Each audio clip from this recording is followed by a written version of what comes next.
Hello, everybody. Welcome. Thank you all for coming here today, and thank you for your patience with our technical details, of which there are some annoying things that we have to fix sometimes, like the bright lighting we just had.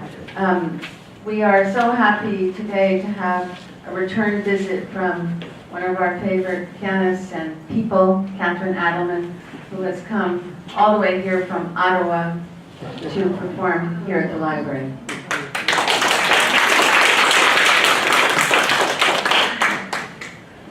And we wanted to come back next year. Katherine Addleman began her piano studies at the age of 6 in Montreal. She studied at the Quebec Conservatoire, McGill, and Concordia Universities in Montreal, and with Bernard Rose in New York. Katherine performs frequently in the United States and in Canada in solo and chamber music recitals, as well as as a piano collaborator. She has played on the East End in Greenport, Montauk, Blue Point, and East Hampton, as well as in Southampton with soprano Kate Herney, pianist Alvin Novak, who is here today, and violinist Stanichka Dimitrova. Katherine has also recorded Johann Sebastian Bach's Goldberg Variations and a Beethoven program of sonatas and bagatelle. She has also presented over 20 different lectures on great composers, mostly here at the library, the Music at Midday series, which began in 2006. Katherine now lives in Ottawa, where she presents an annual series of lectures and chamber music at the Ottawa JCC. She also holds a PhD from McGill University in Renewable Resources Microbiology. Please welcome Katherine Addleman. Thanks, Mary. It's so nice to see a lot of familiar faces here. I must say, it's lovely to be back. I'm going to start with I just happened to come across this in Diary of a Bad Year by Coetzee, which I recommend. This is a little paragraph on Johann Sebastian Bach, just thrown in here. And you can take it the way you want. The best proof we have that life is good, and therefore that there may perhaps be a God after all, who has our welfare at heart, is that to each of us on the day we are born comes the music of Johann Sebastian Bach. It comes as a gift, unearned, unmerited, for free. I just think that's terrific. And I recently saw an interview with Murray Pariah where he said, "You can't be an atheist while you're playing Bach."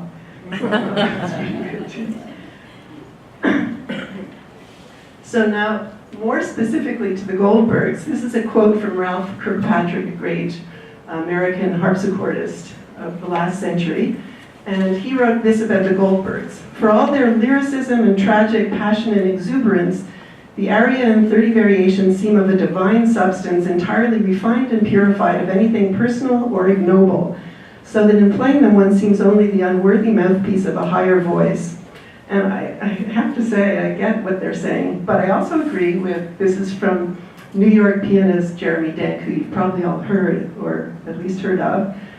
He says about the Goldbergs, which he just recorded beautifully, "This piece is a lesson in many things, primarily in wonder, the way the tragic variations fuse seamlessly into the breathlessly comic, the way the simple scales become energy, joy, enthusiasm, and celebration. They're wild and profound and Olympian, but they're also full of Bach's incredible sense of humor." So with that, I'm going to now perform a travesty and take them apart, deconstruct the Goldbergs. I'm going to be playing, I think, 17 of the 30 variations through and bits of others. And with the hope that when you hear the whole thing from beginning to end next time, you'll have a better idea of how they were constructed and what Bach was trying to do and how absolutely insanely miraculous this piece of music is. I'll give you a little background from his first biographer now. His name was Forkel, and he got a lot of his information from Bach's sons, especially C.P.E. Bach. Bach's first biographer, Forkel, wrote that Bach was commissioned to write the variations by Count Karl von Kaiserlink, the Russian ambassador to the Royal Dresden court in the 1740s. The Count wanted his chamber harpsichordist, Johann Gottlieb Goldberg, to play something soothing and cheerful for him during his frequent bouts of insomnia. So unlike, a lot of people say to put him to sleep, but it was to cheer him up and to entertain him while he couldn't sleep. Bach had been a house guest of this Count around this time, and Goldberg was a 14-year-old virtuoso, sometimes student of Bach's. The Count couldn't hear enough of these variations, and apparently thanked Bach by sending him a gold goblet filled with 100 louis d'or, which was the greatest payment that Bach ever got in his life for anything. So this story may be apocryphal for two reasons. One being that Goldberg was only 14, and some people think that he couldn't possibly have played this piece, but there's lots of amazing 14-year-old virtuosos I'm sure he could have. Also, there was never found a front page that would have been a dedication to the Count, which would have been a traditional customary. So there's some debate about whether this story is true. In any case, the piece was written early 1740s. It was published, there were 100 copies made, and those, of course, were disseminated and copied widely. So it was probably a fairly well-known piece of music at that point. So I'll start out just by playing the first aria, which you'll all recognize. It's a sarabande, a very gentle, sort of refined French dance, with a little bit of an emphasis on the second beat.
Now that is based on, it has a bass line, and I'll play that for you.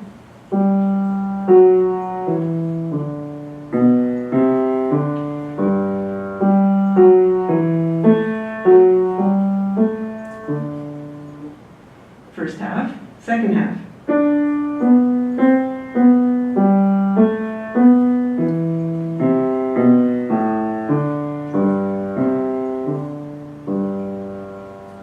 So this is actually not a theme in variations. It's actually a chaconne or a passacaglia because it's based, all of the 30 variations that follow that aria are based on that same bass line. You never hear it exactly like that, even in the aria. It's always modified to some extent, but that basic backbone is always there, and it's the soul of the piece, and you sense it even if you're not really hearing the notes.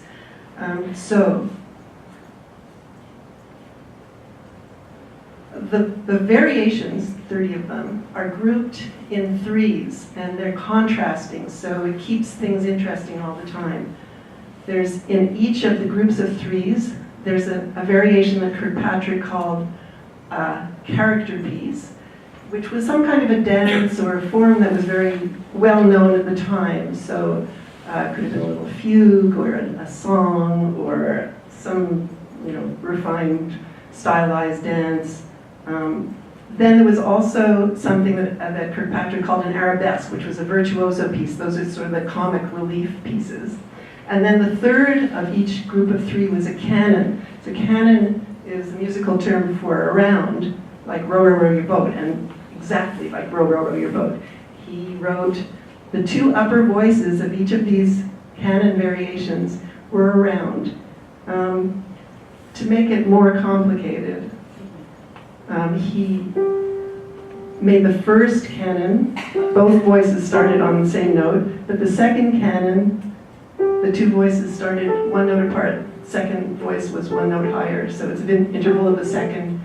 The third canon was two notes higher, so it was an interval of a third. So it's an incredible construction until the last canon, which is number 9, variation 27, and the two voices are 9 notes apart, an interval of 9. So just to give you an idea of this task that he was setting himself. I'm just going to give you an idea of what's going on by playing the first 6 variations. So it's the first 2 groups of 3.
So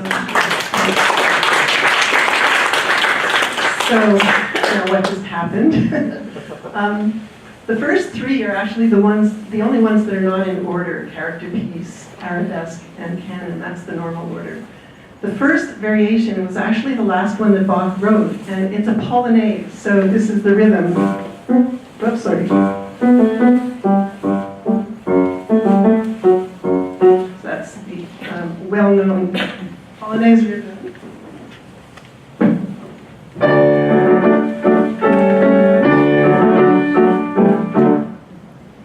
And the reason that he did that probably was because Count Kaiserling, his dedicatee, had also just been made the ambassador to Poland, to Warsaw. So he was kind of doffing his hat in another way to the Count.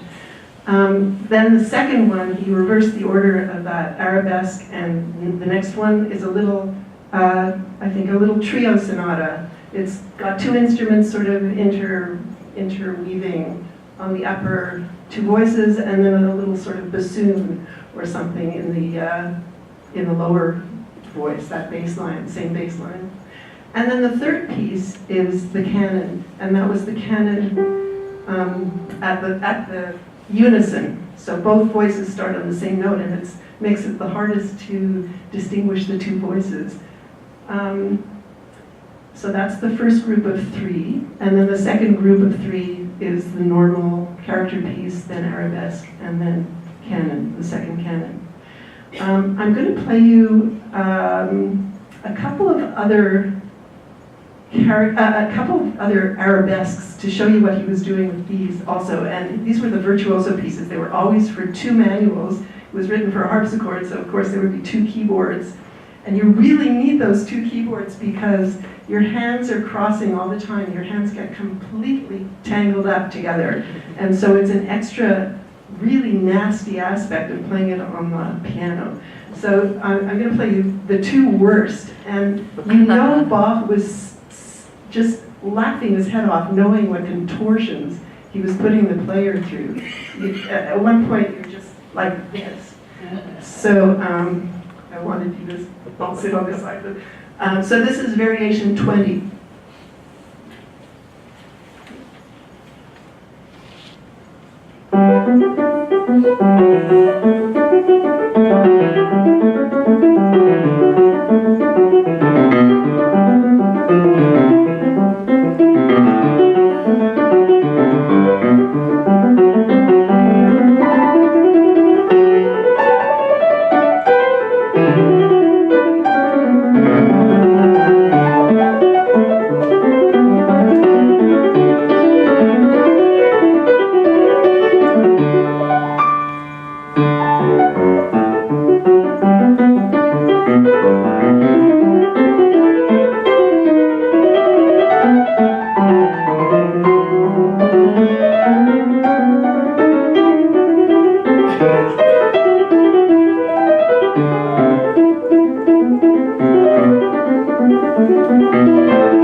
Jeremy Dent calls this the Saturday morning cartoon.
hamsters that got along very well for a while and then tried to kill each other all the time. And it's that kind of feeling in the plays. I'm going to play you now my favorite canon of the 9 canons, and this was also Glenn Gould's favorite, and it sounds very simple. So unless you know what Bach was doing, it just sounds like a sweet little dance. But this is the canon at the 6th, so it's variation 18. And so the first voice starts on a B, the 3rd note of the scale. This is all G major, by the way. And the second voice starts 6 notes higher on the root of the scale of G. And this is the tune.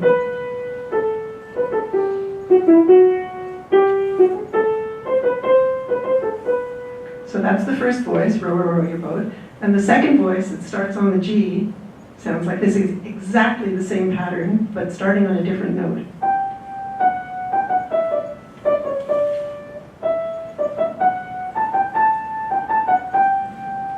So Bach, being Bach, knew very well that you could play exactly the same pattern of notes, but if it was a different note on the scale, the effect, the emotional reaction that you have is totally different. So this is a wandering voice, it doesn't know where it's going.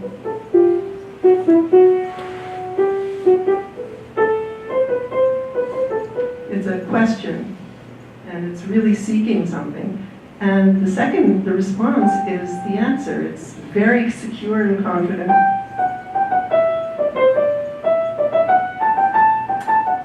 And it ends on the root of the scale. You put them together and you have a real conversation going. And then in the bass, he has that same good old backbone, but he's made it into a sweet little dance. So I'll play this.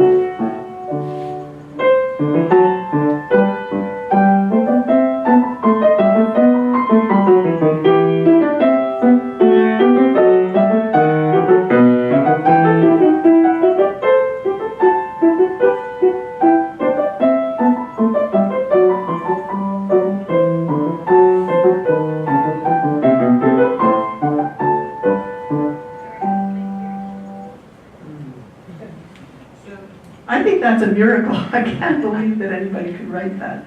And it seems so simple, but then you find out what the architecture is, and it's beyond belief. Okay, so that's the groups of threes, the arabesques, the character pieces, and the canon. I'm going to talk a little bit now about rhythms. And in the next 3 variations, 7, 8, and 9, he does something that ties those 3 together rhythmically to keep this grouping. The first is jig, and he actually writes jig on the music. It's in 6/8 time, so that's compound time. It's 3 subdivisions per beat and 2 beats in a bar. So it's 1, 2, 3, 4, 5, 6, 1, 2, 3.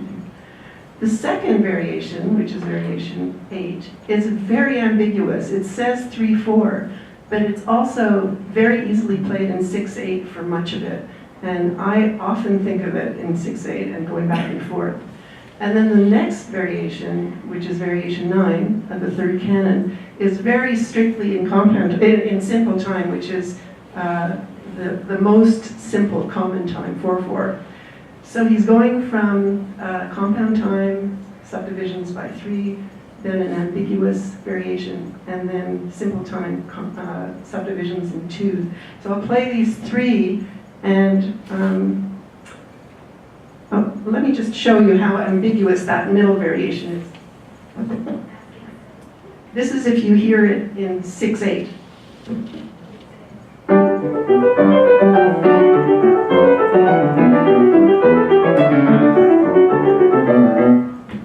And this is if you hear it in 3/4.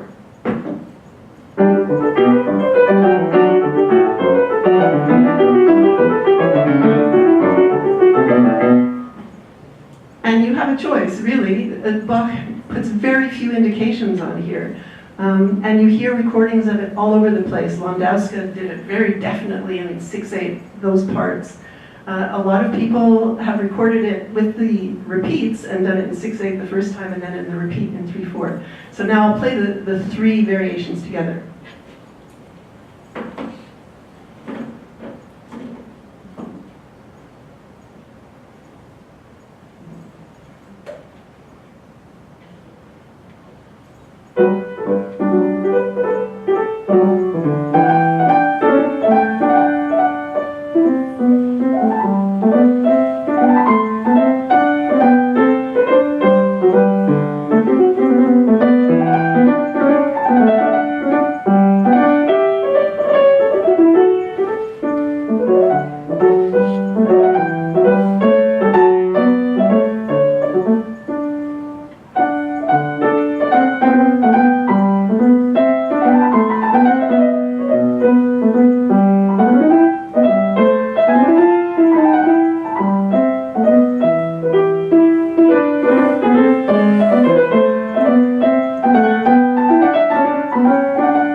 There's all kinds of apparently rhythmic stuff that he did, also in terms of his numerology, and I'll get into that in a second, which is so complicated that I can't explain it to you because I have no idea what they're talking about. So numerology, he was very much into numerology, and you can see it in this, the way it's constructed as well. So he has the variations in groups of three. Three was the Trinity, and he was a very religious man, as we all know.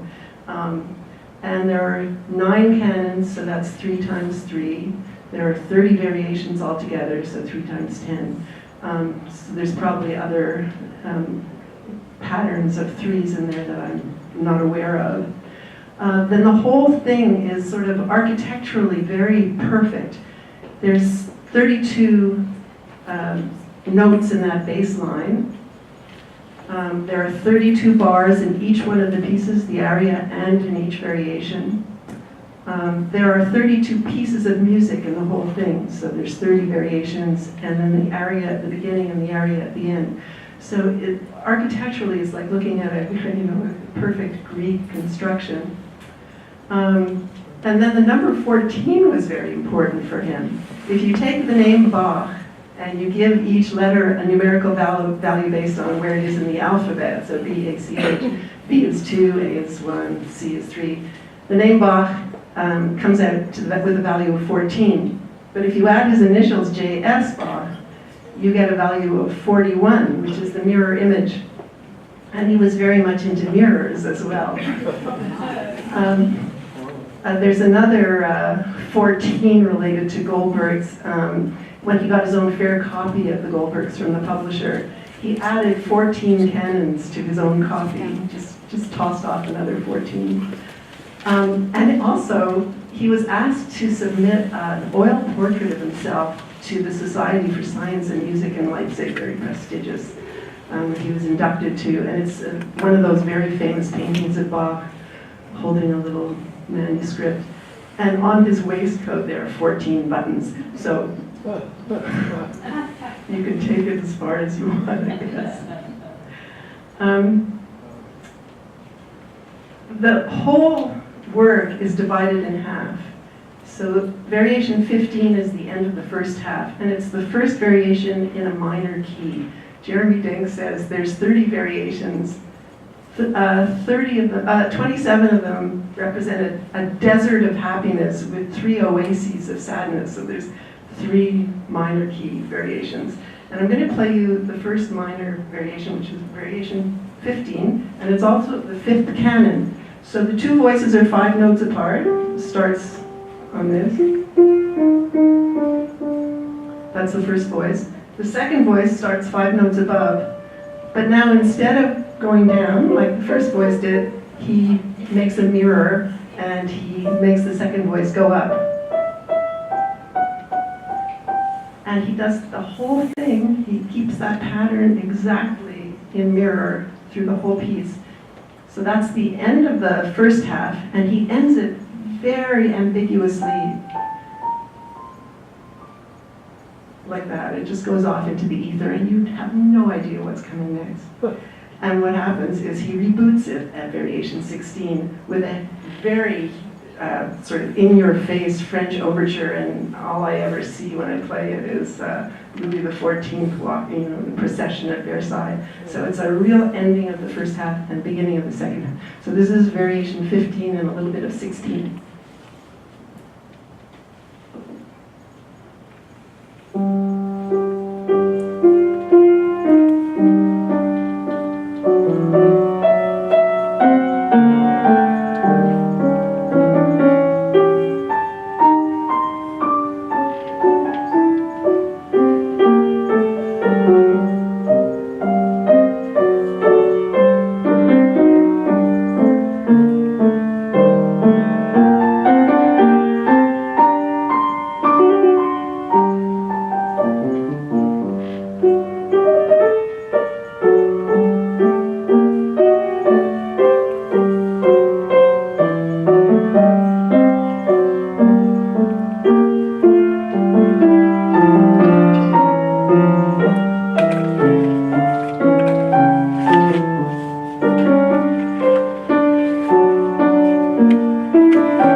That's a very typical French overture with those dotted rhythms and big chords.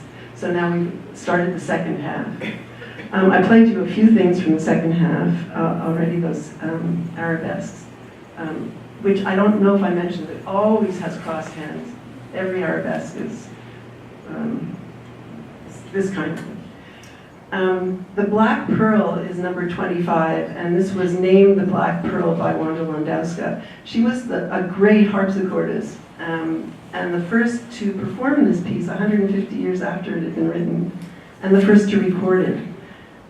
And she had a monster harpsichord that had 4 keyboards on it, 4 manuals, which I'm sure Bach never saw anything like that. And she would do all kinds of strange things in the recording, which I have.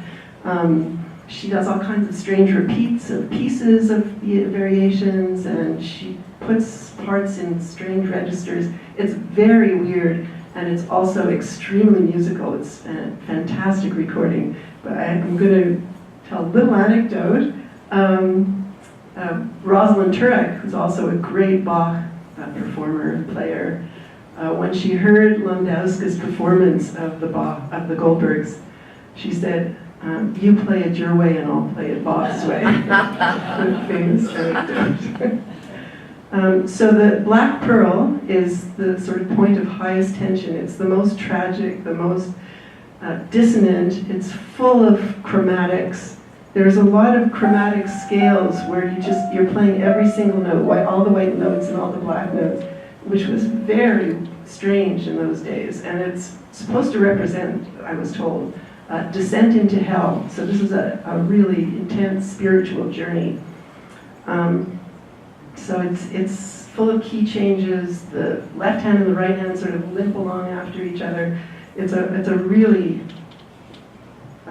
dissonant and difficult one. And then the next one after that is sort of redemption. It's back into the major key, and it's the beginning of the final stretch into the end.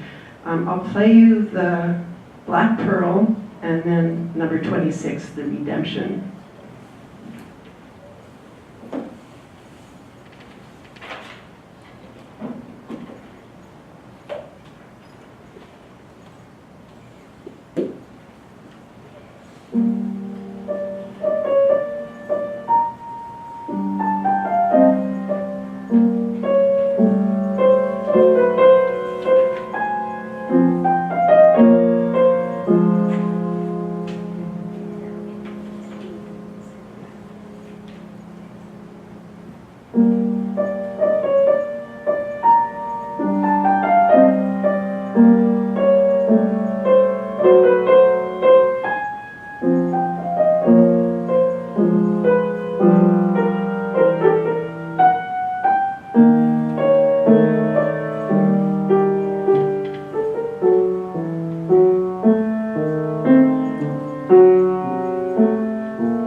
The next one is the last canon, number 27. It's very straightforward, two voices. The backbone, that bass line, isn't in this one. It's the only one that doesn't have a bass line. But it's implied, so you know it's there, the same harmonic progression. And then the last three variations, the first one is the character piece, the trill variation, and this is a murderous, Bach sort of writes a trill in the thumb and second finger, I guess, sometimes in just one hand, sometimes in both hands, and then you're poking out the melody and the bass line with your other fingers. It's sort of nasty to play well, and it was a texture that wasn't known then. You have to remember that Bach was not only this great composer, but he was probably the best keyboard player in the world at the time. So he wrote this new texture, and it was picked up later by Beethoven in the Waldstein and the last three Beethoven sonatas, those great last three, and Brahms also used this same trill in the middle texture. So that's variation 27. Variation 28 is kind of the grand finale. It's a big sweeping virtuoso thing that is the last arabesque. And then, sorry, that's 28, 29, and variation 30 should be the last canon. However, Bach is keeping us on our toes, and instead of writing a canon for the end, the last one, he writes something that he calls a quodlibet, and I'll explain that. I guess in Latin, quodlibet means whatever you want. It's sort of a free-for-all. And Forkel, his biographer, explains what a quodlibet was in the Bach family. The Bach family, most of whom were musicians, they were hundreds of Bachs and they were all musicians, held an annual family reunion.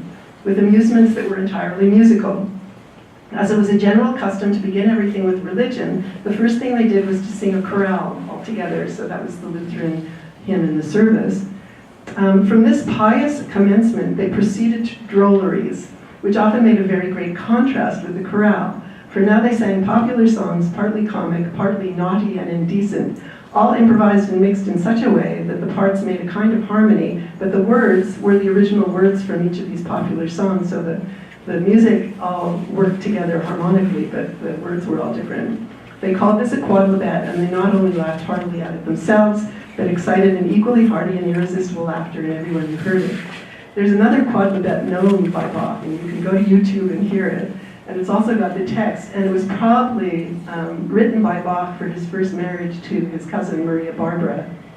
And it's pretty hilarious. I mean, it's musically terrific.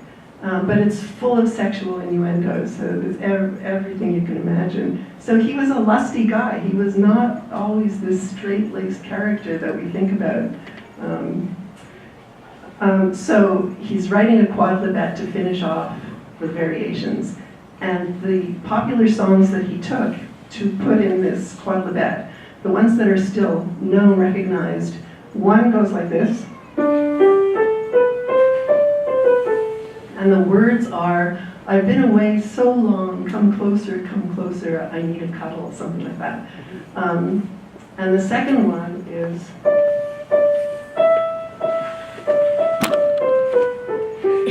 and the words are Kraut, I can't speak German, und Rüben, cabbage and turnips, or cabbage and beets, have kept me away. If Mother had cooked meat more often, I would have stayed longer.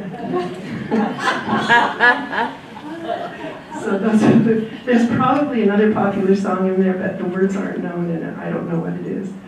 So, but he's obviously, in a sort of very sweet, self-deprecating way, telling us he's flawed these variations, 30 variations. He's dragged us for an hour from this aria, and now we're going home. So we hear the quodlibet, and then we hear the aria returning. So I'll just play you these last 3 variations and the aria.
Marianne said, there's a sense of the completeness of everything that's come before, the rightness, and if it doesn't sound too cheesy to say, the radiance of experience.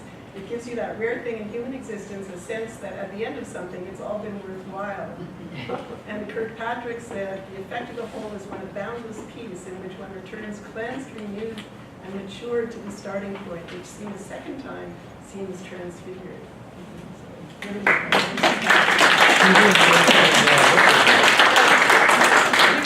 when we scheduled this program, just how timely it would be, and how much we would benefit from sentiments and thoughts that you have just conveyed. So, Katherine, thank you so much. Thank you for coming, and we really, what Katherine does to prepare and then come all the way down here is pretty unbelievable. So we are so grateful to you, Katherine, and we want you to come back, and we appreciate what you did for us today.